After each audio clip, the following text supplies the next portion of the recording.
ரிஷபராசி அன்பர்களுக்கு சித்திரை மாதம் என்ன பலனை தரும் அப்படின்னு பார்க்கும் பொழுது, ராசிநாதன் 11ஆம் அதிபதி பரிவர்த்தனை, தனம் வரும். ஆனால் தனஸ்தானாதிபதி ராகுவோட இணைவு தனத்தால் பிரச்சனை, மனம் குழப்பம். 8ஆம் அதிபதி ராசியில் இருக்கார், எதிர்மறை தன்மை நெகட்டிவ் இப்போ மறையப் போகிறது.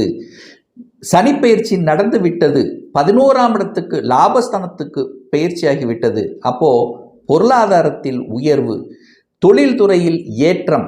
இதுவரைக்கும் வேலை பார்த்துருந்தவங்க இப்போ சொந்த தொழில் செய்யலாம் என்கின்ற எண்ண ஓட்டங்கள்.